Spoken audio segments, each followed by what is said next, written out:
Hey everyone, today we're stepping into a world where men carried death on their backs in steel canisters, knowing they might only live for 4 minutes once the battle began. A world where the air itself caught fire, where caves became ovens, and where screams vanished into smoke that no one dared to breathe. You won't hear bugles or gallant charges here. Instead, you'll hear the hiss of ignited fuel rushing through nozzles, the roar of bunkers bursting into flame, and the silence that followed when nothing inside was left alive. This isn't about strategy on a map. This is about the men who shouldered the most terrifying weapon of the 20th century and often paid for it with their own lives. If you want unflinching stories of war's darkest inventions, hit like and subscribe. And in the comments, tell me, where are you watching from, and what moment in history still burns in your memory now? Steady yourself, because you're about to strap on the tank and walk into battle as a flamethrower operator.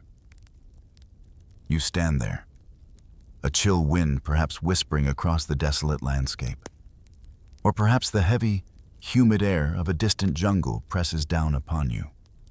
Before you, a contraption of steel and canvas, a cylindrical tank, awaits. You reach for it, feeling the cold, unyielding metal beneath your gloved fingers, the coarse texture of the straps. This isn't just equipment. It is a destiny. With a deep, measured breath, you begin the process of hoisting this burden onto your back. The weight settles, a formidable 70 pounds, pressing down on your shoulders, making your knees instinctively flex to accommodate the shift in your center of gravity. It is the weight of highly volatile fuel, a potent mixture of gasoline and thickeners, a walking bomb. Every fiber of your being vibrates with the stark reality of what you carry. Each deliberate step you take, whether through ankle-deep mud that clings to your heavy boots or over tangled strands of barbed wire that snag at your uniform, is a conscious act of defiance against the inevitable. You move with a strange, almost dreamlike slowness, keenly aware that every single movement draws attention. You know, with a chilling certainty that settles deep in your bones, that you are the sniper's prime target. Your silhouette, burdened by that unmistakable tank, stands out against the ravaged landscape. There is no pretense of camouflage for you, no artful blending into the shadows. You are a beacon, a dangerous, burning target. Ahead, just a few yards of torn, open ground separate you from the enemy's fortified position. A bunker, perhaps, or a cave entrance. There is no true cover to offer solace, no sturdy tree trunk or shattered wall to hide behind. It is just you, the open expanse, and the chilling promise of what lies beyond. A quiet understanding settles over you, heavy and profound. Your life expectancy, in the heart of this kind of engagement, is measured not in hours or even in minutes, but in a cruel handful of breaths, 4 minutes, on average. Just enough time for your lungs to draw in air a few times, for your heart to beat a few more frantic rhythms, before the inevitable claims you. This isn't fear in the traditional sense. It's a calm, unsettling acceptance, a silent pact with the very fire you carry. You are here to bring the inferno, and in doing so, you have become a part of it, a living torch waiting for the spark. And as you take that next slow, deliberate step, the air around you seems to grow heavier, charged with the unseen energy of what is to come. Before the era of steel tanks and petroleum-based fuels, the concept of a weaponized flame was already whispering through the annals of time. A potent and terrifying secret. Imagine, if you will, the serene blue of the Aegean Sea, stretching out under a Mediterranean sun, only to be suddenly shattered by an unprecedented horror. This was the stage for Greek fire, a mysterious and formidable weapon that emerged in the 7th century, forever changing the nature of naval warfare.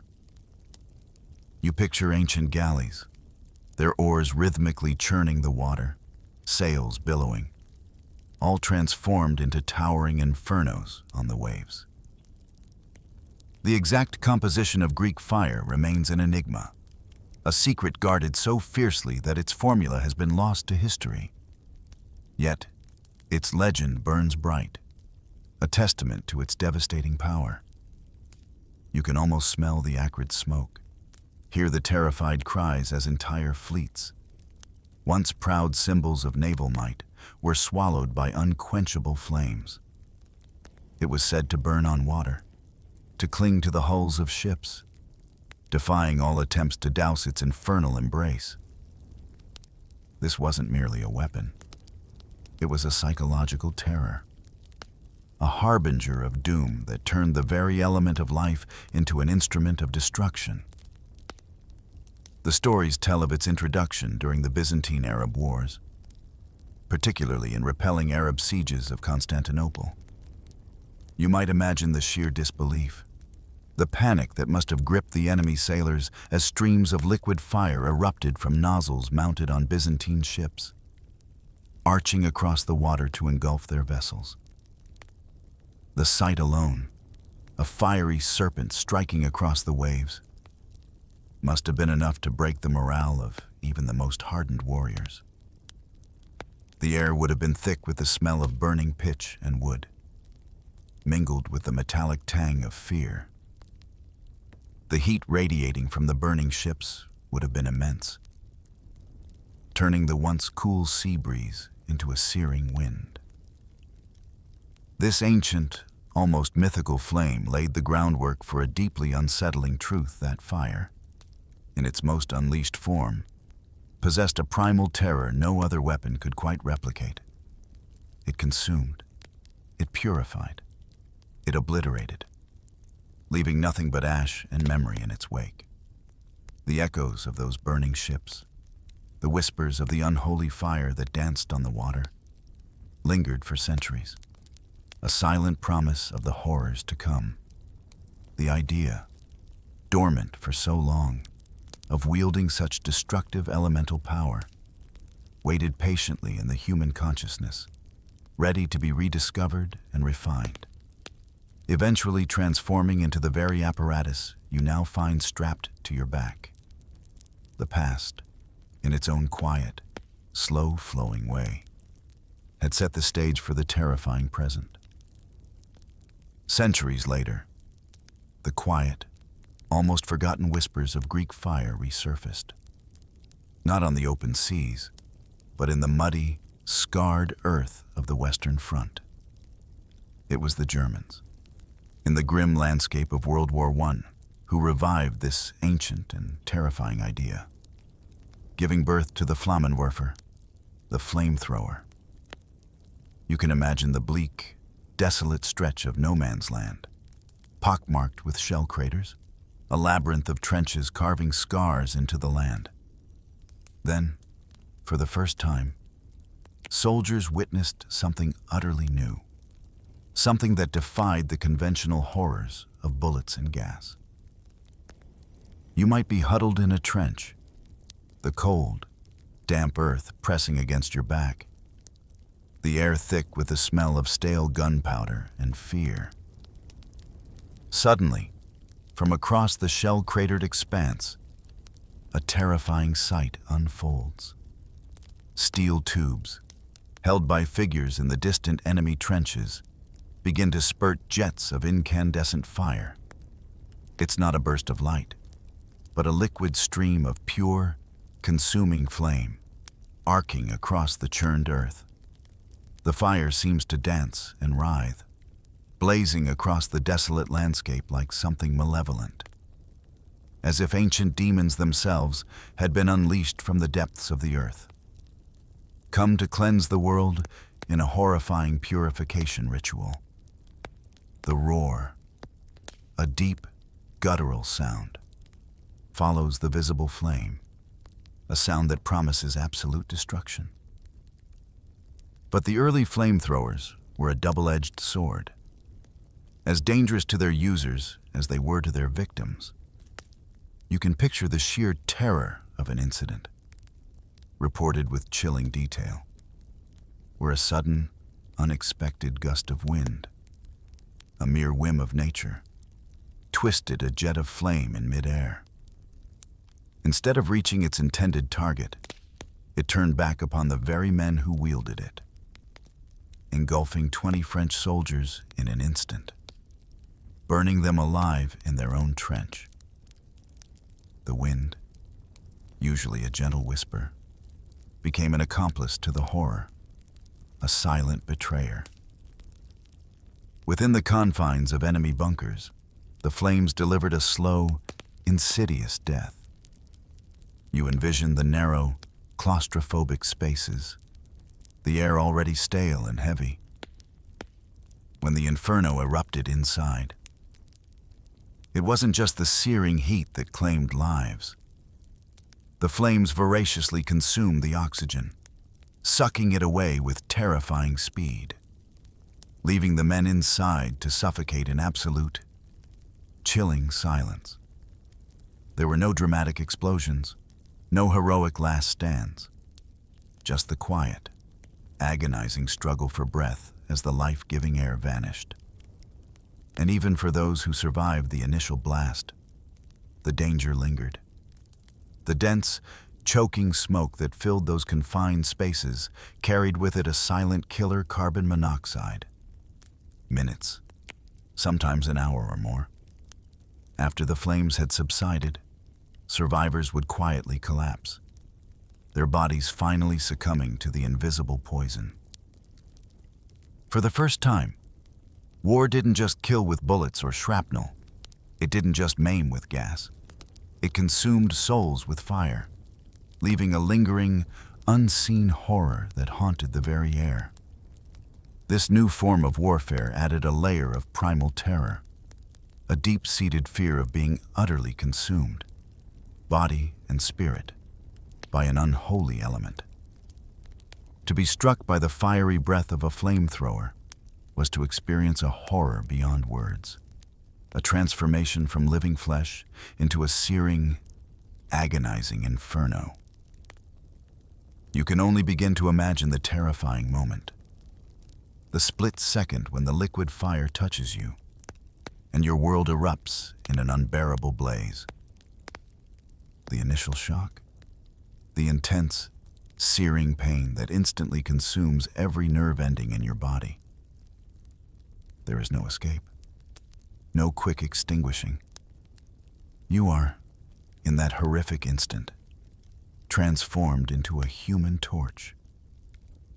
The screams that would tear from your throat, raw and desperate, echoing across the battlefield, would be a sound that no living soul could ever truly forget. They would continue, perhaps for an eternity in your mind, until the unbearable agony reached its absolute limit, and your body, utterly consumed, finally collapsed into silence. For the rare few who survived such an ordeal, the battle was far from over. Their bodies, scarred beyond recognition, would carry the indelible marks of the fire, a testament to an experience that defied comprehension. But the scars ran far deeper than the skin. The true, lasting wounds were etched into their very souls, manifesting in endless, waking nightmares. The smell of burning, the sight of the dancing flames, the echo of their own screams or the screams of others. These would become constant companions, haunting their quiet moments, stealing their peace. You can picture them, years later, staring blankly into the distance, perhaps by a crackling fireplace, the innocent warmth of the logs suddenly conjuring images of that other, terrible fire. soldiers from all sides, veterans of countless battles and witnesses to unimaginable cruelties, universally admitted to fearing no weapon more profoundly than the flamethrower. It wasn't just the physical threat. It was the psychological terror it inflicted. The mere sight of a flame jet, arcing through the air, even at a distance, was enough to shatter the resolve of hardened men. You can hear the whispers spreading through the trenches. The flamethrowers are coming. This rumor alone could cause entire sections of a line to falter, positions to be abandoned, the instinct for self-preservation overwhelming all tactical considerations, the raw, visceral fear of being burned alive, of that agonizing, consuming death. Transcended all training, all discipline. It reduced men to their most primal state, inspiring a panic that few other weapons could ever hope to achieve. The flamethrower was not just a tool for killing. It was a weapon designed to break the human spirit, to instill a terror so absolute that the will to fight simply melted away in its horrifying presence. And in its wake, it left not just destruction, but a lasting, indelible psychological scar on the very fabric of warfare. Within the confines of a bunker, the flamethrower delivered a particularly insidious form of death, a chilling silence that spoke volumes of unspeakable suffering. You can imagine the cramped, subterranean space, perhaps smelling of damp earth and stale air, where men huddled, seeking refuge from the chaos above. Then, the terrifying roar from outside, a blast of searing liquid fire breaching the entrance. In an instant, the temperature within the bunker would soar to an unimaginable 1,800 degrees Fahrenheit, a furnace of pure agony, but even more horrifying, perhaps, was the immediate, voracious consumption of oxygen. Within a mere few seconds, the very air needed for life would simply vanish, sucked away by the ravenous flames. The men inside, gasping, struggling, would experience a death utterly devoid of sound. No screams could escape, no final cries for help, only the quiet, desperate internal struggle for a breath that would never come. It was an absolute silence, a complete nullification of life, leaving behind only the scorched remnants and the lingering, acrid smell of burning. This silent obliteration, in its profound horror, was almost more terrifying than the cacophony of an explosion. It suggested a total erasure, a death so complete it left no audible trace. For the men who carried the flamethrowers, a different, equally terrifying fate awaited them, if captured. There was no pretense of mercy, no chance of being taken as a prisoner of war. The enemy viewed these operators not as soldiers, but as monsters, as bringers of an unspeakable terror. Capture meant instant execution, a swift and brutal end, often carried out with a ferocity born of hatred and fear. You understand this implicit contract you made the moment you strapped on that tank you wielded hell, and in return, you forfeited any claim to the conventions of warfare. The island of Iwo Jima, a desolate stretch of volcanic rock, became a crucible for this grim reality. You might hear the harrowing tale, passed in hushed tones among the weary troops, of one American flamethrower operator whose weapon jammed at a critical moment, exposed, vulnerable. He was dragged by unseen hands into the dark maw of a Japanese cave. For 2 agonizing days, his screams echoed from deep within that subterranean labyrinth, a horrifying testament to the fate that awaited him. The sounds, muffled by the earth, carried across the battlefield, a chilling serenade of torment, before finally falling silent. That prolonged agony, the knowledge that such a fate awaited you, was more feared by many than death itself. Flamethrowers, you realize with a cold certainty, were never just weapons. They were a curse, not only for the victims consumed by their fire, but also for the wielders, condemned by the very instrument they carried, both in life and in their final moments. The vast, humid battlefields of the Pacific during World War II presented a new, insidious challenge. Imagine yourself in the dense, suffocating jungle, the air thick with the smell of wet earth and decaying foliage, every shadow a potential enemy.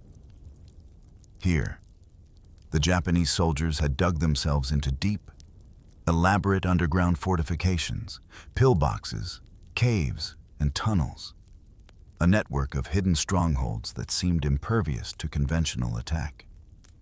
Rifles, the standard tools of infantry, were utterly useless against these entrenched positions. Their bullets merely splattered against the reinforced concrete or disappeared harmlessly into the earth. For days, the roar of artillery and the thunder of aerial bombs would pound these positions, shaking the very ground beneath your feet. You would feel the concussions, hear the endless explosions, watch as the jungle canopy was shredded into splinters. Yet, when the bombardment ceased, an eerie silence often followed, only to be broken by renewed enemy fire. The enemy remained unseen, unheard, waiting patiently below, emerging from their subterranean lairs to continue the fight. It was a maddening, frustrating reality. Then, you would see him, a lone figure, or perhaps a small team, moving with grim determination. A comrade, stooped under the familiar silhouette of that steel tank strapped to his back, the heavy nozzle slung across his shoulder. He was the only one. You knew, who could truly burn them out. He moved towards the unseen enemy, carrying the only answer to their defiance. A quiet understanding would pass between you, a silent acknowledgement of his impossible, terrifying task. When the flames finally erupted, it was a sight of apocalyptic beauty and horror. The dense, verdant jungle, previously a tapestry of deep greens and shadows, would instantly light up, transforming into an inferno. The towering trees, the thick undergrowth, all became fuel for an unholy conflagration, as if the very end of the world had arrived in a sudden, blinding flash of orange and red. From deep underground, muffled but unmistakable, you would hear the screams rising from the earth, echoing the agonizing truth of what was transpiring below. There were no duels here, no honorable exchanges of fire, only men, incinerated within seconds, their existence erased by the searing heat. But the horror was not confined to the enemy. After a mere 10 seconds of that roaring, consuming fire, the weapon would run dry. You, the operator, would be left gasping for breath, your lungs burning from the exertion and the acrid smoke. Sweat would stream down your face, mingling with the bitter taste of fuel, soaking your uniform. The adrenaline would drain, leaving you weak, exposed, and utterly vulnerable. Veterans of this particular hell later spoke with a quiet, chilling candor.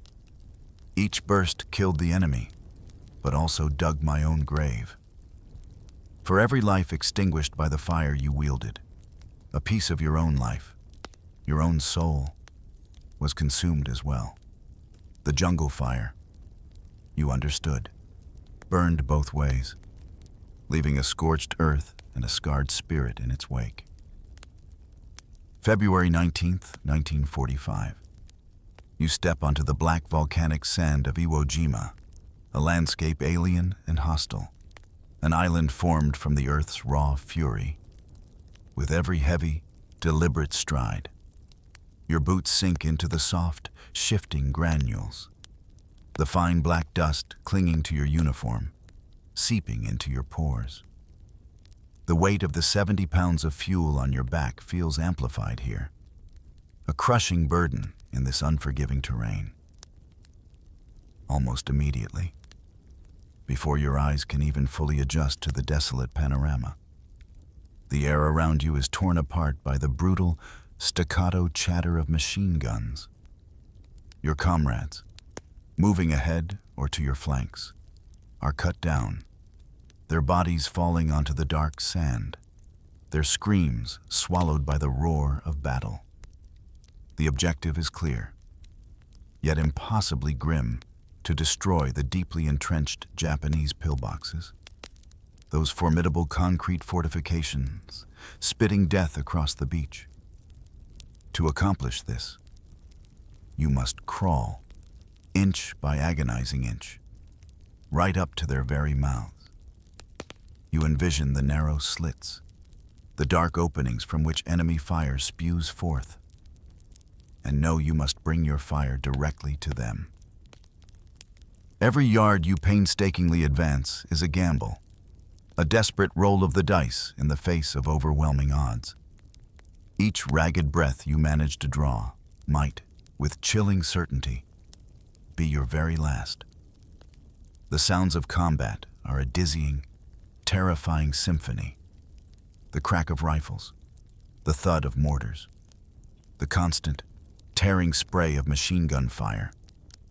Finally, you are there, close enough. You brace yourself, summon a final surge of adrenaline, and squeeze the trigger. With a deafening roar, a torrent of fire erupts from your nozzle, surging into the dark maw of the bunker. The flames, orange and violent, fill the confined space, a brief, horrifying spectacle of pure destruction. The screams that rise from within are abruptly cut short, vanishing into the thick, choking smoke that billows out, a dark promise of the devastation you have wrought. The air around you becomes heavy, acrid with the smell of burning, a metallic tang of battle. But the moment of triumph, if it can even be called that, is fleeting. Just moments after your fire subsides, the bunker, seemingly lifeless, springs back with a terrifying ferocity. Bayonet-wielding soldiers, often burned but still alive, or emerging from other, unseen passages, charge out from the depths of the earth, their faces contorted in a silent, desperate fury. In this savage landscape, you quickly realize you are both the hunter and the hunted, the bringer of fire and the vulnerable target of an enraged, fanatical foe. The lines blur, the roles reverse, and every shadow becomes a threat. The numbers speak to the unimaginable hell of Iwo Jima for the flamethrower operators. Of the 335 brave souls who deployed with these terrifying weapons on that black sand, a mere 18 came out alive.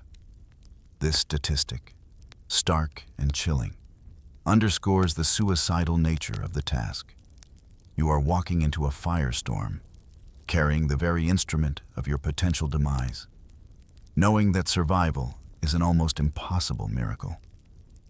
The black sands of Iwo Jima, you understand, swallowed lives whole. And for the flamethrower men, it was a place where their fate was written in fire and ash. The sheer, catastrophic casualty rates among infantry flamethrower operators on battlefields like Iwo Jima painted a stark, undeniable picture. Far too many men, burdened by their 70-pound tanks, died before they could even fire a single burst. cut down by concentrated enemy fire. The solution, born of desperation and the relentless ingenuity of war, was to mount these terrifying weapons onto the formidable chassis of a Sherman tank. Thus, the M4A3R3 Zippo, or flame tank, was born, transforming the individual walking bomb into a mobile, steel-clad dragon. Now, you are not crawling through mud and barbed wire under the sniper's gaze. Instead, you sit within the cramped, echoing interior of a steel beast. The thick armor a comforting, yet deceptive, shield.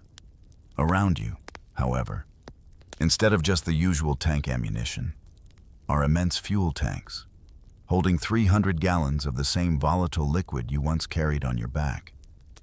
You are now inside a moving coffin, an armored vessel brimming with the potential for its own fiery demise. The scent of fuel, faint but constant, permeates the air, a silent reminder of the immense power and danger you command. When you fire this behemoth, the scale of destruction is amplified 100-fold. A colossal jet of fire, reaching out over 300 feet, erupts from the tank's nozzle. Imagine a cliffside, riddled with enemy positions, suddenly erupting into an inferno, or a line of fortified bunkers, transforming into a molten, burning slag heap in a matter of seconds. The flames tower over everything, turning entire sections of the landscape into an apocalyptic tableau. The roar of this flame is not just a sound, it's a primal force, vibrating through the tank's hull, through your very bones, a symphony of obliteration. But with this immense power came an equally immense risk. Every enemy gun, every anti-tank weapon, every concealed mine on the battlefield was now singularly focused on your tank. You were the priority target the moment your fearsome weapon revealed itself. One well-aimed shell, one unseen mine, one direct hit to those massive fuel tanks, and you and your entire crew would instantly become a fireball, incinerated within your own steel shell. The heat within would be unimaginable, the end swift and absolute. Knowing this, the infantry, those weary soldiers who once watched their comrades fall with the portable flamethrowers, now ran alongside your steel monster. They moved in close, a protective escort, gunning down any enemy soldier who dared to approach with grenades, desperate to prevent them from hitting your vulnerable fuel tanks. Their lives, too, were now inextricably linked to the survival of your flamethrower tank. Veterans who witnessed these mobile infernos rolling across the battlefield later recounted that nothing, absolutely nothing, was more terrifying than the sight of a mobile fireball relentlessly advancing, consuming everything in its path. A true harbinger of doom. The steel dragon had been unleashed, a new, more powerful, and equally terrifying chapter in the story of fire and war. To carry a flamethrower was to carry, perhaps unconsciously, an implicit death sentence. From the moment the straps were secured across your shoulders, you were marked. Your comrades, those fighting alongside you, understood this grim reality with a quiet certainty. They would fire desperately, unleashing volleys of bullets, laying down suppressive fire, not just to cover your advance, but knowing, deep down, that despite their efforts, you might never return. There was a unique and profound bond shared among these men, forged in the silent understanding of the impossible task laid upon you. If, by some twist of fate, you were captured, the rules of war ceased to apply. You were not a prisoner of war in the conventional sense. entitled to certain protections. Instead, you were regarded as an abomination, a demon in human form who wielded the most inhumane of weapons. Capture meant instant execution, a swift and brutal end, often carried out without a moment's hesitation, fueled by the sheer terror and hatred you represented. The image of the Iwo Jima operator, dragged into a cave and heard screaming for 2 days before falling silent, was a chilling legend, a fate more feared than even death itself. It spoke of an agony so profound, so prolonged, that it transcended the physical, haunting the very imagination of all who heard it. Amidst this landscape of certain death, there were rare exceptions, men who defied the odds and etched their names into history. Herschel Woody Williams, a Marine Corps veteran, stands as a testament to extraordinary courage. For 5 harrowing hours on Iwo Jima, he single-handedly, and with incredible bravery, burned out multiple Japanese pillboxes, his actions earning him the Medal of Honor. He survived the war, a living miracle. But his survival was an anomaly. Almost no one else in his role, those who wielded the flamethrower, made it home. Their names, for the most part, are lost to history, their sacrifice absorbed into the inferno. To wield a flamethrower, you realize, was to carry both the torch of destructive power and the inescapable curse of imminent death. From the enemy's perspective, the flamethrower was not merely a weapon. It was an embodiment of pure, unadulterated horror. Imagine being a defender in a dark, cramped tunnel and seeing a flicker of orange in the distance, growing rapidly, the harbinger of unimaginable torment. The sight of flame, especially in the pre-dawn gloom or the perpetual darkness of a subterranean bunker, was enough to shatter the strongest resolve. Entire enemy positions were known to collapse, not under artillery bombardment, but at the mere rumor that flamethrowers are coming. The hiss and roar of the ignited fuel, a sound unlike any other on the battlefield, caused more profound panic than even the most sustained artillery barrage. It spoke not of distant death, but of intimate, agonizing annihilation. Inside the bunkers, men listened, paralyzed, as the screams of their comrades were suddenly cut short, knowing with chilling certainty that their turn was next, the fire steadily drawing closer. Many Japanese soldiers, faced with this terrifying prospect, chose to charge blindly into concentrated fire, preferring a quick, conventional death to the slow, agonizing torment of burning alive. Flamethrower troops were hated more profoundly than even snipers. Despised as monsters, their very presence dissolving the will to fight. The fire didn't just burn bodies, it burned away the very spirit of resistance, leaving behind only fear and despair. In the grand, terrifying tapestry of 20th century warfare, flamethrowers once held a uniquely decisive, if horrifying, role. They were the ultimate answer to seemingly impregnable fortifications.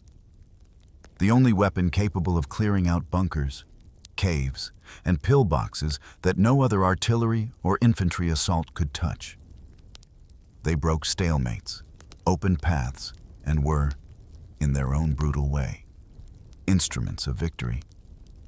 Yet, the cost was always immense, not just to the enemy, but to the very men who carried them. With casualty rates so catastrophic, they remain a stark warning from history. For the survivors, those rare few who returned from the fiery crucible, the journey was far from over. They bore not only the physical scars, often grotesque and profound, but also an unseen, deeper trauma. The smell of burning flesh, The acrid scent of fuel and smoke never truly left them. It lingered in their memories, a phantom odor that could be triggered by the faintest whiff of a campfire or a distant barbecue, instantly transporting them back to the inferno. They lived with the echo of screams, the haunting images of people swallowed by fire in seconds, sights that imprinted themselves onto their souls to torment them forever. You can imagine the quiet, haunted look in their eyes, the unspoken stories held captive within. Today, the era of the flamethrower as a standard military weapon has largely passed. You will find these silent, chilling relics in museums, standing behind glass, their nozzles pointed harmlessly at empty space. They are artifacts, monuments to a bygone era of extreme violence. Yet they still possess an unsettling power to chill visitors, even in their inert state. The flames are gone, extinguished by time and the evolution of warfare. But the story they tell, a narrative of terror and sacrifice, still burns brightly across the pages of history, refusing to be forgotten. There were, briefly, attempts to rationalize their use. Some argued, perhaps in a detached, clinical manner, that fire killed instantly, perhaps even painlessly, a swift and efficient end. But for most, especially those who witnessed its effects, it was undeniably the most inhumane weapon of all, a tool designed to turn living, breathing men into screaming, agonizing human torches. The international community, slowly reckoning with the moral implications of such weaponry, eventually acted. In 1980, international law began to restrict weapons causing unnecessary suffering, a legal framework that effectively pushed flamethrowers out of the active arsenals of most modern armies. Today, the majority of militaries have abandoned them, preferring less indiscriminate and arguably less psychologically damaging methods of combat. Though it is whispered that some nations still keep them hidden in stockpiles, silent reminders of a darker age, their primary role has shifted. The weapon became less a tool of war and more a symbol of atrocity, a grim reminder of humanity's capacity for cruelty. Mention flamethrowers now, and people think not of tactical victories or strategic gains, but of unmitigated horror, of suffering beyond measure. If any weapon, you reflect, truly deserved to be called the breath of hell, the flamethrower was undoubtedly it. And as you quietly contemplate its legacy, a faint, acrid scent seems to linger in the air, a whisper from the past, a story that will always be told in fire. Imagine you stand on the very edge, your worn, heavy boots sinking just slightly into the slick, cool earth. Before you stretches a vast, desolate canvas known only as no man's land. It is not just a place, but a concept, a gaping wound torn into the very fabric of the world. Imagine it now, an endless, sprawling wasteland, a testament to ruin and human suffering. The moon, if it dares to pierce the perpetually overcast sky, casts long, ghostly shadows that dance amongst the twisted, skeletal fingers of barbed wire. These wires, once neat and orderly, are now gnarled and fused, forming impenetrable thickets, each barb a silent promise of pain and entanglement. The ground beneath you is a tapestry of unimaginable sorrow, a thick, clinging mud that seems to absorb all light and hope. It is a viscous, suffocating blanket, holding within its dark embrace the countless remains of those who dared to cross its treacherous expanse. You can almost feel the cold, damp earth reaching up, trying to pull you deeper into its silent depths. Every step is a struggle, a slow, deliberate act against the suction of the mire. A metallic tang, almost imperceptible at first, begins to drift into your nostrils, mingling with the heavy, earthy scent of damp soil. It is the inescapable, pervasive stench of rot. It clings to the very air you breathe, a constant, chilling reminder of the fragility of life.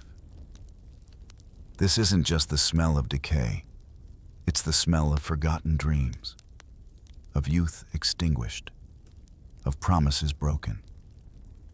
You take a slow, deep breath, and it fills your lungs, a bitter, haunting perfume that will forever be etched into your memory, settling on your uniform, in your hair, even in the taste at the back of your throat.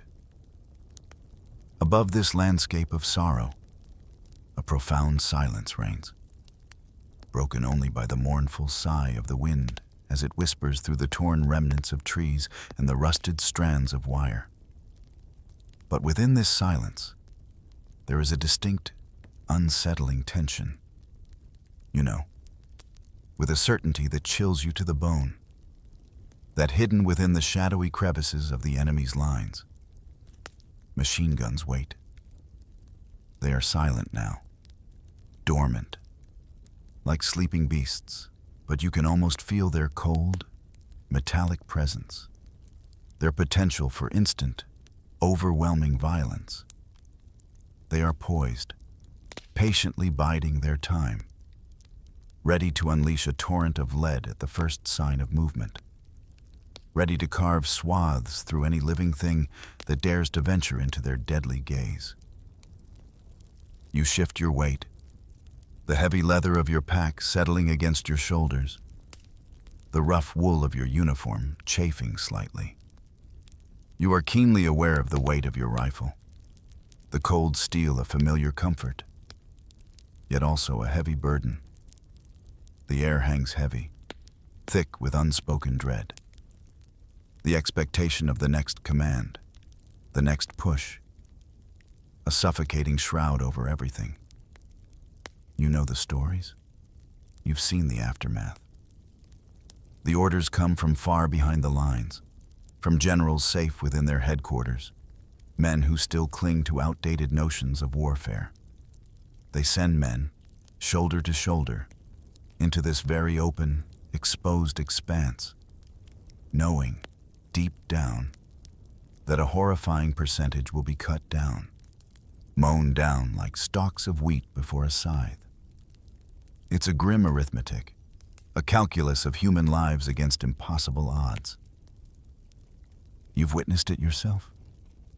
The devastating efficiency with which entire units can simply vanish, swallowed whole by the relentless barrage of artillery and the unforgiving sweep of machine gun fire. The screams, desperate and brief, are mere whispers against the roaring thunder of shells, swallowed by the insatiable maw of war. One moment, they are there, a mass of humanity, a living, breathing line of young men. The next, they are gone, leaving behind only broken earth, scattered debris, and an echoing silence that feels even heavier than the noise. Those who survive, the lucky, or perhaps the unlucky few, instinctively dig deeper. They burrow into the earth like moles, seeking refuge from the unrelenting storm. The shallow trenches become their only sanctuary, a damp, claustrophobic womb against the violence above. They hide. They wait, their bodies aching with exhaustion, their minds dulled by the constant hum of fear, all while knowing, with a deep, weary resignation, that another futile charge, another senseless advance, another order to walk into the open is always just around the corner. It is in this grim, seemingly unbreakable stalemate, this endless cycle of death and desperate survival, that something new began to stir. A quiet revolution, born of necessity and the stark reality of the trenches. It is here, in the depths of this despair, that a new kind of soldier began to emerge from the mud and the terror. Not a typical conscript, pushed unwillingly into the grinder, but a man forged by brutal lessons of survival, trained not just to fight, but to kill quickly, and often to die young. This is the genesis of the Stormtrooper, a phantom of the battlefield, a harbinger of a new, terrifying way of war. As you huddle in the damp, claustrophobic confines of your dugout, the constant, low thrum of distant artillery becomes a dull ache in your bones. The endless cycle of advances and retreats, the futility of frontal assaults, began to wear not only on the body, but on the very spirit of the army. The generals, bewildered by the deadlock, searched desperately for a way to break the suffocating grip of the trenches.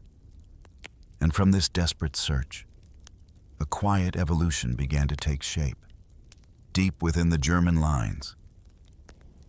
At first, it was a subtle shift, almost imperceptible.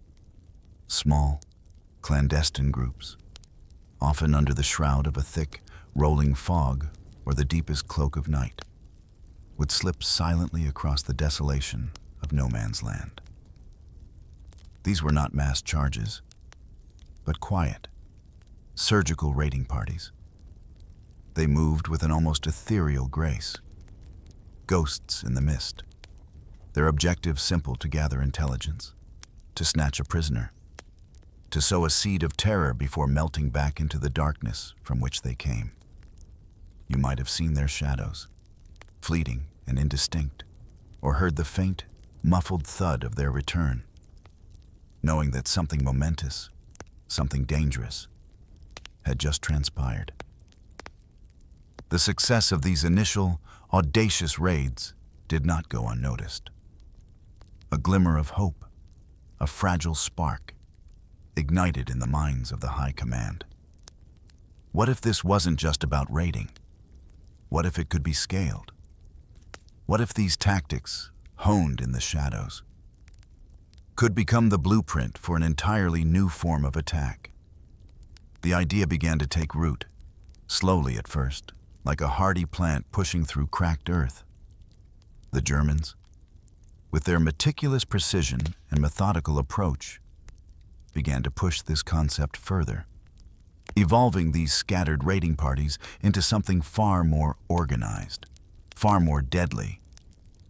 They began creating specialized units, which they called shock detachments. These weren't just men. They were carefully selected individuals, honed for a singular, brutal purpose: close quarters killing. You watch as the call went out, not for average conscripts, but for a very specific type of soldier. They sought men of exceptional physical strength, men whose eyes held a glint of aggression, a fierce determination that few others possessed. But above all, they sought those with an almost reckless willingness to face what others shied away from: a near certain, violent death. These were the men who looked into the abyss and met its gaze without flinching, or at least, without showing it. You observed them as they began to gather, a different breed from the weary, shell-shocked veterans of the line. Their training camp was no ordinary place. It was a meticulously crafted replica of the enemy's trenches, a stark, muddy mirror of the very hell they were being prepared to unleash upon. Here, the emphasis was on speed, on brutal efficiency, on the psychology of terror. Their equipment was lighter, stripped down to the essentials. Gone were the heavy, cumbersome rifles of traditional infantry. Instead, they carried a more intimate, more personal arsenal of destruction. You see them practice with the sleek, lethal Luger pistols, often equipped with shoulder stocks to improve accuracy. allowing for rapid, controlled bursts of fire. Grenades, in particular, became an extension of their hands, not just for throwing into the open, but for clearing enclosed spaces, for overwhelming an enemy caught unaware. You watch them sharpen the edges of their standard-issue entrenching shovels, turning a simple digging tool into a crude, yet terrifying, close combat cleaver, effective in the tight, claustrophobic confines of a trench. Knives, honed to a razor's edge, became their silent companions, tools for a swift, merciless end. Their training was relentless, a brutal ballet of violence and stealth. They rehearsed assaults over and over again, movements becoming fluid, instinctive, second nature. They practiced scaling barbed wire, breaching dugouts, navigating mazes of trenches with blinding speed. Each man knew his role, his position, his objective, not just intellectually, but deep in his muscle memory. You can almost feel the rhythmic beat of their rigorous drills, the constant repetition of movement, whispered commands, the controlled explosions of practice grenades. Their creed was whispered like a mantra, a chilling philosophy for a new kind of war speed, surprise, and ruthless violence. They were being trained to infiltrate, to bypass the enemy's strong points, to flow like water through the weakest parts of the line, rather than to march in rigid, predictable ranks. They were the antithesis of the mass charge, the embodiment of a new, surgical approach to breaking the iron grip of the trenches. You watch them, these emerging phantoms, knowing that something fundamental had shifted, that the very nature of conflict was about to be redefined by these men, forged in the very mud and despair they now sought to conquer. October 1915, in the rugged, forested Vosges Mountains. The autumn air carried a crisp chill, a foretaste of the harsh winter yet to come. Imagine you are there, a silent observer, as the first true test of this new breed of soldier unfolds. The atmosphere hangs heavy, not just with the mountain air, but with a palpable tension. The sun, a pale disk in the sky, began its slow descent, casting long, deepening shadows that stretched across the jagged peaks and dense tree lines. For days, a meticulous plan had been laid, every detail considered, every potential obstacle analyzed. Now, the moment was upon them. A small detachment, these newly forged shock troops, gathered in the pre-dawn gloom, their faces grim, painted with mud for camouflage, their movements economical and silent. You can feel the nervous energy, the deep, shuddering breaths, the almost imperceptible tremor in the hands gripping their specialized weapons.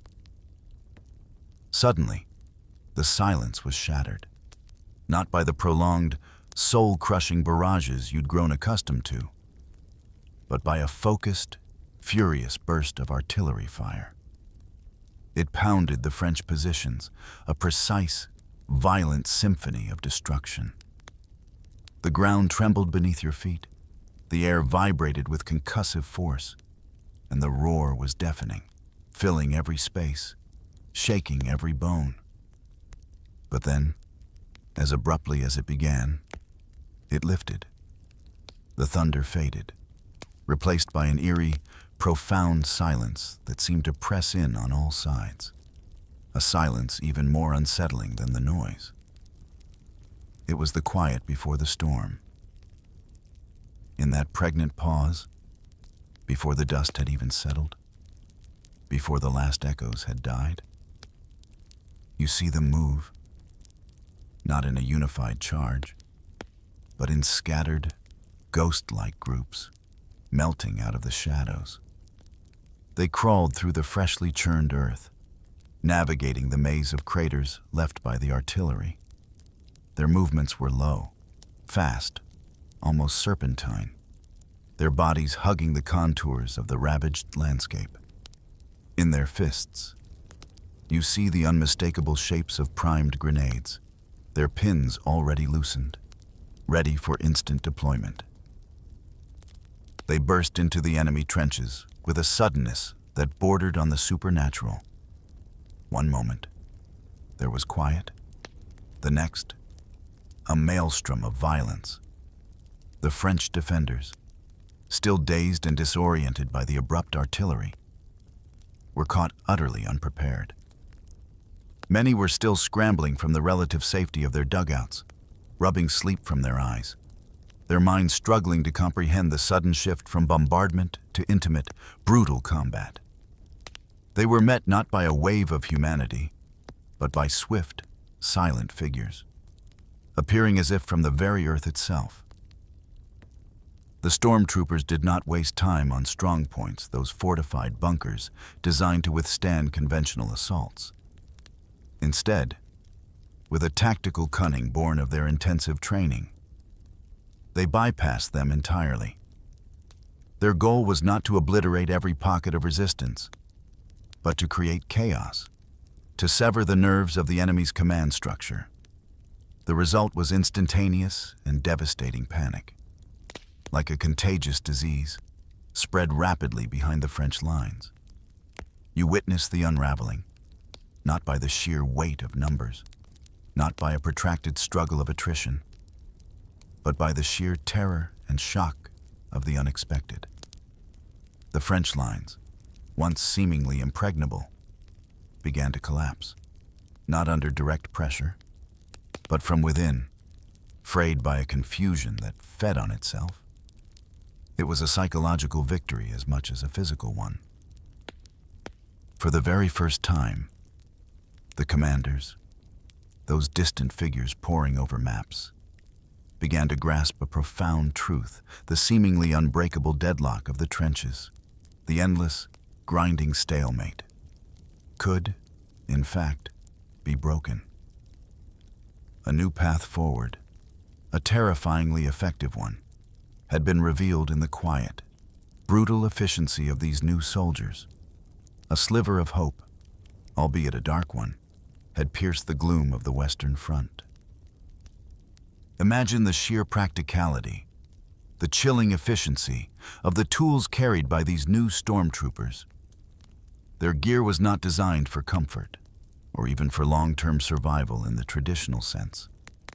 Every item, every ounce, was selected and honed for a singular purpose: to inflict maximum damage, with maximum speed, in the brutal, claustrophobic confines of a trench. You can picture their packs, often lighter than those of regular infantry, yet packed with a more concentrated lethality. Foremost among their instruments of destruction were the sacks of stick grenades. These were not the defensive, fragmentation grenades meant to be thrown and then take cover. No, these were specifically chosen for their concussive force, their ability to clear a trench bay or a dugout with devastating efficiency. You can imagine them practicing the smooth, wooden handle of the grenade fitting snugly into their palm. The cap removed, the fuse pulled with a flick of the wrist, and then the swift, arcing throw. The small, localized explosion, followed by a cloud of smoke and debris, was perfect for flushing out defenders or eliminating resistance in confined spaces. Imagine the fear of waking to the thud of one of these landing among you. The frantic scramble, knowing escape is impossible. Then there were their firearms. The iconic Luger pistol, sleek and precise, was often equipped with a shoulder stock. This modification transformed a sidearm into a compact carbine, granting the Stormtrooper rapid, accurate firepower in situations where a full-sized rifle would be cumbersome. You can almost feel the smooth metal in your hand, the weight of a fully loaded .32 drum magazine extending the pistol's lethality. This meant sustained fire in close quarters, a terrifying advantage in the intimate, chaotic melee of a trench raid.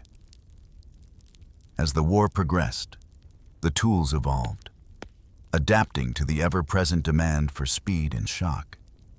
By 1918, a truly revolutionary weapon began to appear in the hands of these elite soldiers, the MP-18 submachine gun. Picture it now, a compact, sleek, barrel-shrouded weapon, firing pistol cartridges at an astonishing rate. In the tight, winding corridors of a trench, or bursting into a dugout, this weapon was nothing short of devastating. You can hear the staccato bark of its fire, a sound that struck fear into the hearts of any who faced it. Its ability to spray a rapid volley of rounds in close quarters made it the ultimate tool for trench clearing, a true harbinger of modern infantry combat. But not every encounter was decided by gunpowder. The Stormtroopers were also masters of the blade, of the brutal, personal art of hand-to-hand combat. Their knives were not ceremonial. They were practical, razor-sharp instruments, designed for silent, swift kills. Bayonets, often shortened and honed to a wicked point, became extensions of their will. And then, there was the humble, entrenching spade, a common tool.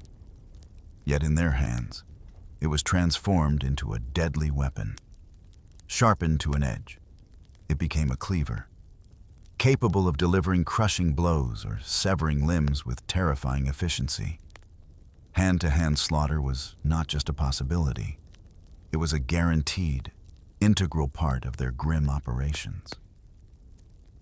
Occasionally, you might even see the more terrifying, more archaic tools of destruction make an appearance, light flamethrowers. These were not the massive, cumbersome versions used for entrenched positions. No, these were smaller, more portable units, capable of unleashing a jet of liquid fire into dugouts, turning them into instant, horrific tombs. The sight of that searing flame, the smell of burning fuel and flesh, would linger in the mind long after the attack had passed. A testament to the sheer brutality these men were willing to employ. Everything they carried, every single item, was chosen for its contribution to speed, to shock, and to the brutal efficiency of killing in close quarters. Their gear was not designed to keep them alive in the traditional sense, to protect them from the relentless artillery or the sniper's bullet. Instead, it was meticulously selected and adapted to make them lethal, to maximize their impact, for as long as they could possibly last in the unforgiving crucible of the front lines. They were weapons themselves, outfitted with the best tools available for their grim, specialized purpose. The deepest, most profound terror often arrives not with a thunderous roar, but with a creeping silence. This truth was learned intimately, as days turned into weeks, and weeks into months. Most Stormtrooper raids, the truly harrowing ones, began under the inky blackness of a moonless sky, or in the deceptive, shrouding embrace of a thick, rolling fog. It was in these hours, when the world seemed to hold its breath, that these silent hunters came alive.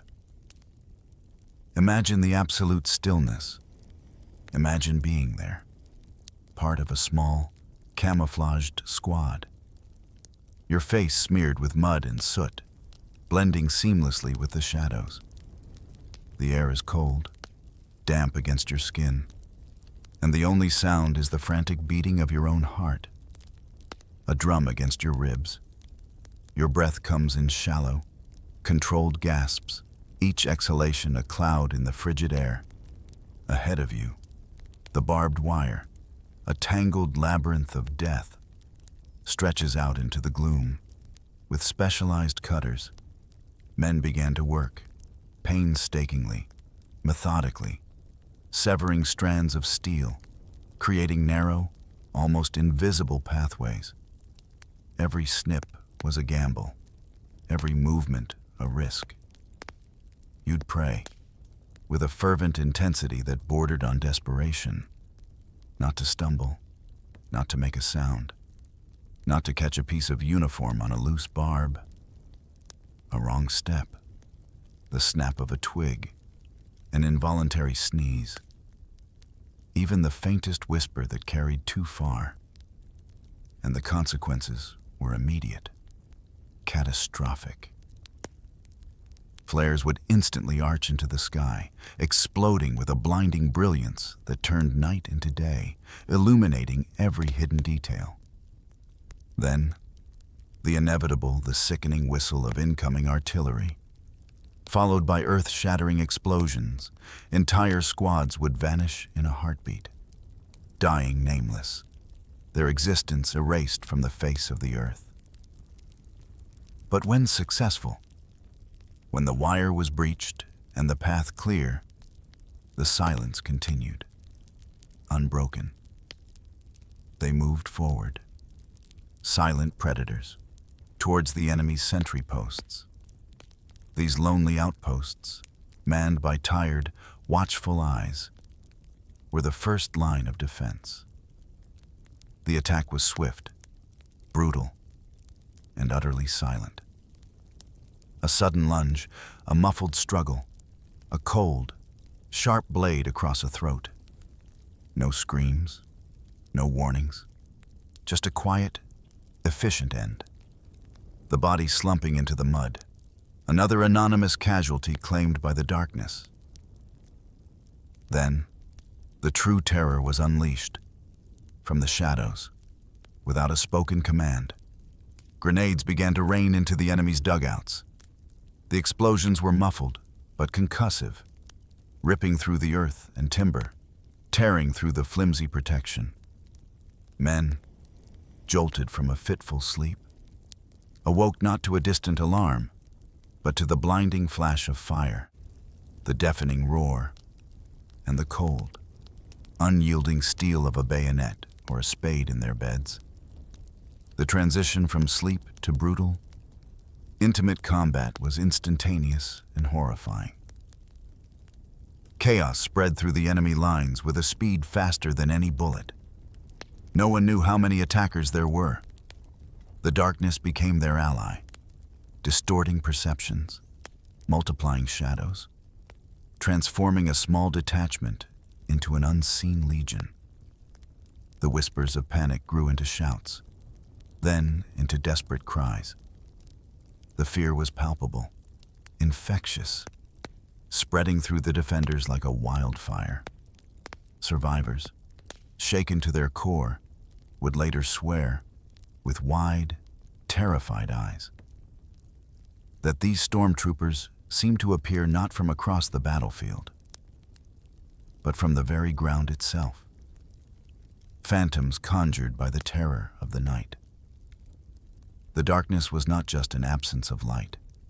It was an active participant, magnifying the horror, making every shadow a potential enemy, every quiet sound a harbinger of doom.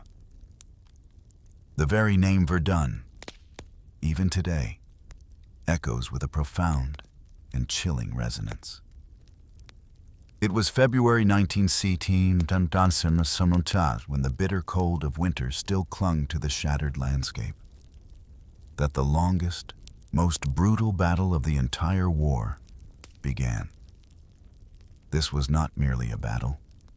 It was a meat grinder, a relentless, attritional struggle that would chew through hundreds of thousands of lives. And it was here, in this crucible of unprecedented violence, that the stormtroopers received their true baptism of fire, a proving ground that would cement their fearsome reputation. The initial, earth-shattering roar, the opening salvo of a bombardment unlike any seen before. Shells rained down incessantly, turning the once forested hills into a churned, desolate moonscape. Through this apocalyptic landscape, under a sky perpetually choked with smoke and the acrid smell of high explosives, The stormtroopers led the first waves. They moved with an almost unnatural calm, weaving through the falling debris, advancing even as shells still exploded around them. A ghostly procession against the backdrop of absolute destruction. Their meticulously rehearsed tactics were put into devastating practice. They did not pause to assault every strong point, every fortified bunker bristling with machine guns. Instead, they flowed like a dark river, bypassing the most heavily defended positions, seeking out the weak spots, the overlooked gaps in the French lines. Their objective was not to engage in head-on clashes, but to infiltrate, to penetrate deep behind the enemy's front. Confusion, their most potent weapon after surprise, began to spread rapidly through the French command structure, a silent, corrosive force. The enemy was left scrambling, unable to discern the true intent or scale of the attack. Then came the almost mythical account. A feat of audacious bravery and cunning that would forever be etched into the annals of this brutal conflict. Just 98 men, a mere handful in the vast, churning maw of Verdun, managed to creep through the shattered landscape, unnoticed, into the very heart of Verdun's defenses, Fort Douaumont. This wasn't just any fort. It was a colossal, seemingly impregnable bastion of concrete and steel. A symbol of French resilience, a fortress thought to be unassailable. Imagine their silent journey, their whispered communications, the immense pressure of their mission. Through an open gun turret, a single, overlooked vulnerability, they slipped inside. The garrison, caught in a state of shock and disbelief, their minds still reeling from the relentless bombardment, was overwhelmed. They had expected an assault from without, a frontal charge against their formidable walls. Instead, the enemy was suddenly within, materializing from the shadows of their own fortress. Without firing a single shot, this colossal symbol of French strength, this cornerstone of Verdun's defenses, fell. It was gone overnight. A victory of stealth and audacity over brute force. From that moment forward, a new kind of fear began to grip every Allied soldier stationed along the Western Front. It was not just the fear of artillery or machine guns, but a more primal, more insidious dread, the fear of the shadows that might come in the night. The Stormtrooper, once an experimental concept, had become a terrifying reality, a phantom that could appear anywhere, at any time, a silent harbinger of chaos and destruction. Verdun, in its terrible grandeur, had not only proven the Stormtroopers' effectiveness, but had also etched their legend into the very soul of the war. October 1917 and the Italian front, often overshadowed by the relentless grind of the Western Front, was about to become the stage for a demonstration of Stormtrooper tactics on an unprecedented scale. Imagine the cold, crisp air of the Julian Alps, a stark contrast to the mud and flatlands of France. Imagine being there, witnessing the unfolding of what would become a name synonymous with total disaster, Caporetto. The morning began not with the usual artillery barrage, but with something far more insidious. Gas shells, their contents invisible yet deadly, were launched, enveloping the Italian positions in a suffocating, poisonous cloud. This was followed by thick, obscuring smoke, a deliberate act to blind the defenders, to disorient them, to strip away their ability to see what was coming. Panic, a cold, creeping dread, began to set in long before the actual assault even began. The air itself felt heavy with foreboding.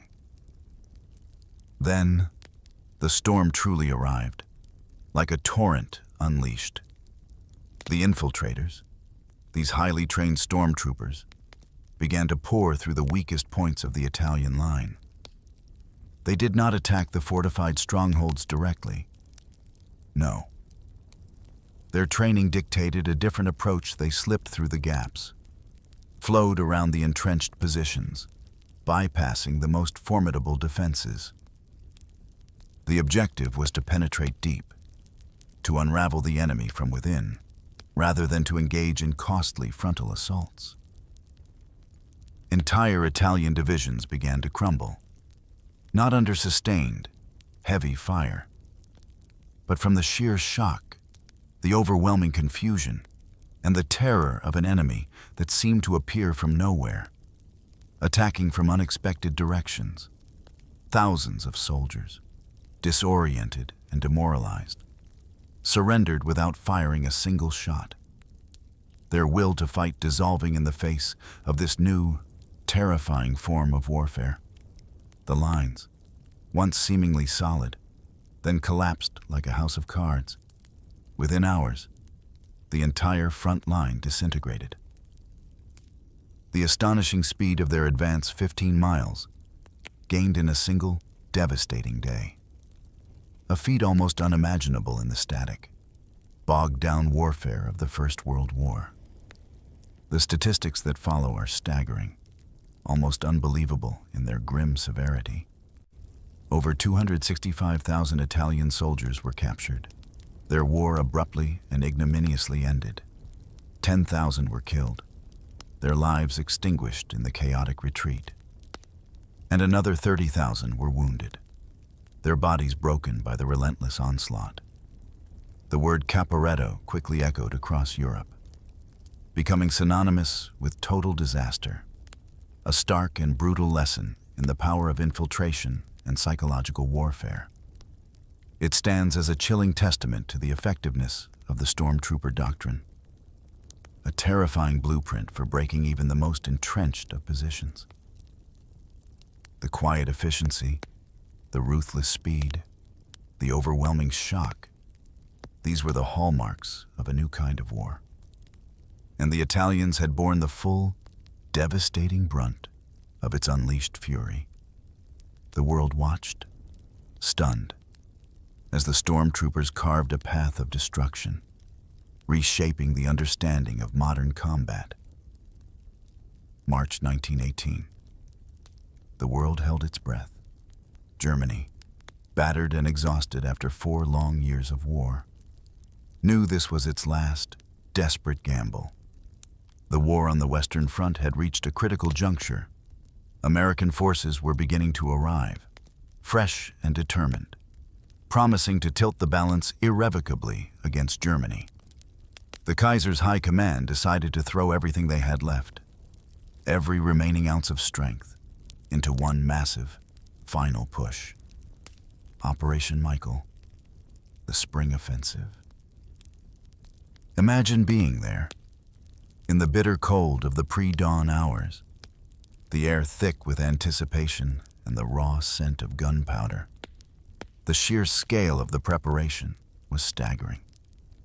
Over 500 artillery guns, lined up wheel to wheel, stretched for miles along the front. Then, with a roar that transcends all comprehension, they unleashed their fury. 3.5 million shells screamed through the dark sky in just 5 agonizing hours. A bombardment so intense it tore the very fabric of the earth. The world dissolved into a maelstrom of sound and fury.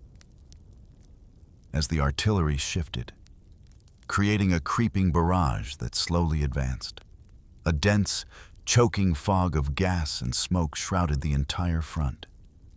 Visibility dropped to mere feet, creating a surreal, nightmarish landscape. It was into this swirling, toxic mist that the stormtroopers, the spearhead of this colossal offensive, advanced. You can almost feel their disciplined, relentless forward momentum, slipping past stunned British sentries still reeling from the unimaginable bombardment, disoriented by the gas and smoke, their senses overwhelmed. The scene unfolded with a chilling efficiency. Trenches that had held firm for years, becoming symbols of an unbreakable deadlock, began to collapse. Outposts, once impregnable, simply vanished, swallowed by the relentless advance. Thousands of British soldiers, isolated, confused, and utterly demoralized, surrendered, their resistance broken by the sheer speed and unexpected nature of the attack. They were not fighting a conventional army. They were fighting phantoms emerging from the fog. In one single, astonishing day, the British line broke deeper than at any point in the entire war.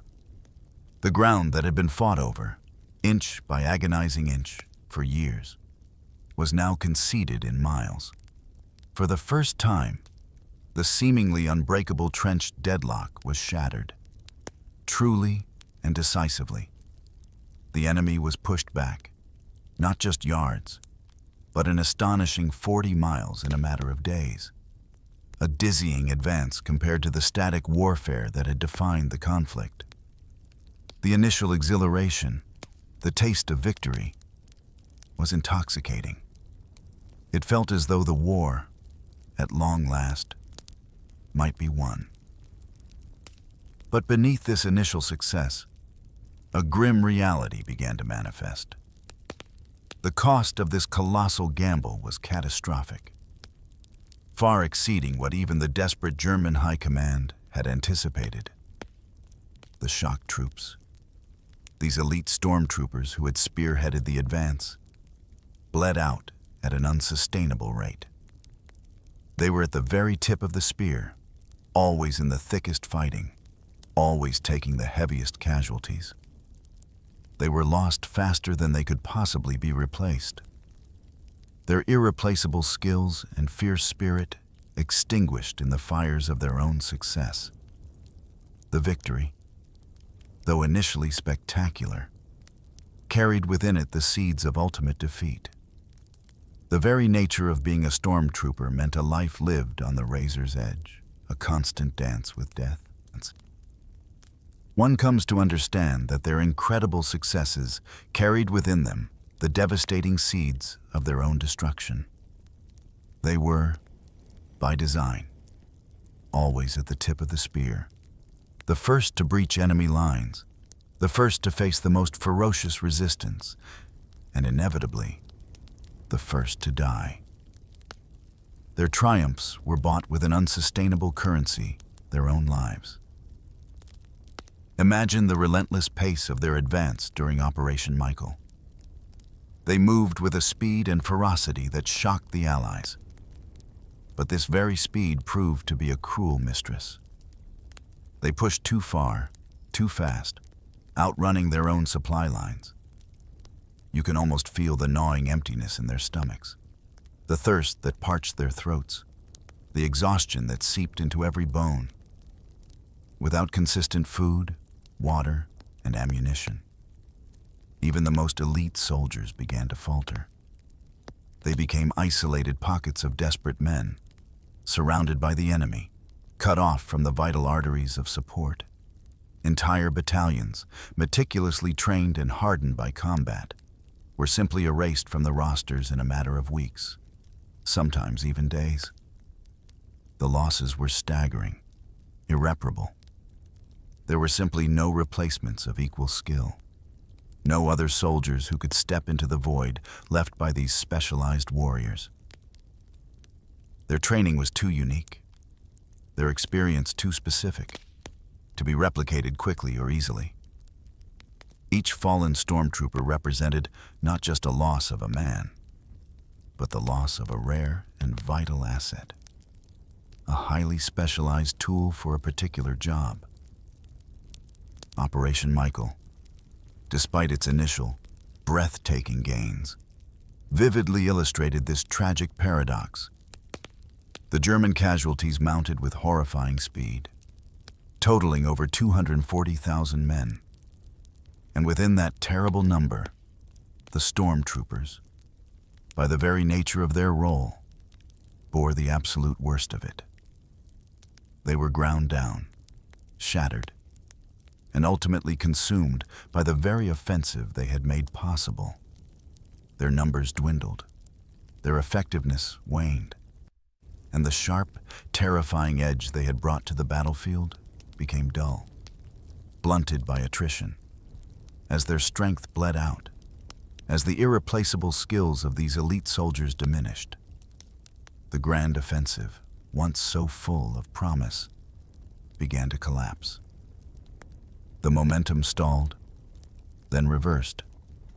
The exhausted, depleted German army could not sustain the advance. Retreat became the only option. By the summer of 1918, the tide had irrevocably turned. The Allies, bolstered by the arrival of fresh, eager American reinforcements, began their own relentless counterattacks.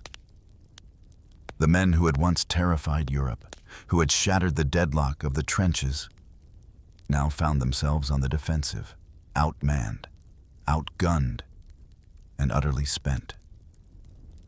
Their unique ability to break the lines was gone, replaced by a profound weariness, a spirit stretched beyond recovery.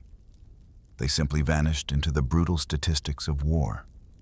Their units dissolved, their impact diminished, their purpose tragically fulfilled and tragically lost.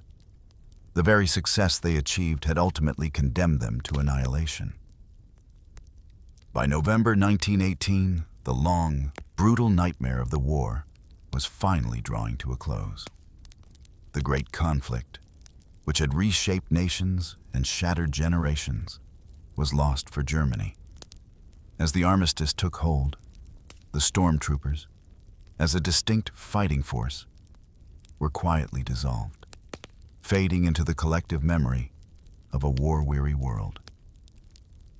Imagine the long, silent journey home for those few who survived.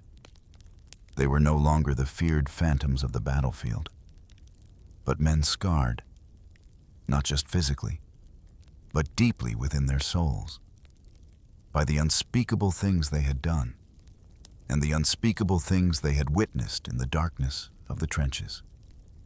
Many struggled to reintegrate into a peacetime society, forever changed by the unique crucible of their service. Yet, despite their disappearance as a named unit, their profound impact on the art of warfare was indelible. Their innovative tactics, born of desperation and genius, lived on, echoing through the decades that followed. The principles they pioneered, infiltration rather than mass assault, the deployment of small, highly mobile squads, the emphasis on autonomous action, and the shock value of sudden, overwhelming violence fundamentally reshaped military thought. From the elite commando units of World War II to the modern-day special forces groups like the British SAS and the American Navy SEALs, the ghost of the Stormtrooper still subtly shapes modern warfare. You can trace their influence in the way these units operate highly specialized training. Lighter and more focused armaments, rapid strikes, bypassing enemy strongpoints, and the deep psychological impact they aim to achieve. They proved, beyond any doubt, that the rigid, seemingly unbreakable deadlock of trench warfare could be shattered, that new methods could overcome old stalemates. But this profound military innovation came at a terrible, incalculable cost. The Stormtroopers, in their relentless pursuit of breaking the deadlock, effectively annihilated themselves. The statistics speak a grim truth. An estimated 90% of them never returned home. They were the ultimate victims of their own success, consumed by the very fire they had unleashed. Their daring, their efficiency, their sheer audacity propelled them into the history books, but also into the grave. And so, as the quiet of the night deepens, the figure of the Stormtrooper remains not just a soldier, but a powerful, complex symbol, a symbol of chilling terror in the hearts of their enemies, a symbol of military innovation that forever altered the course of warfare. and perhaps, most profoundly, a symbol of the profound, tragic futility of war itself. Their story serves as a somber reminder that even the most brilliant tactical advancements often come with an unbearable human price. A price paid in blood and lost souls, echoing through the silent halls of history. Their legacy, a chilling blend of fear and ingenuity, continues to whisper through the ages, a testament to humanity's capacity for both destruction and adaptation.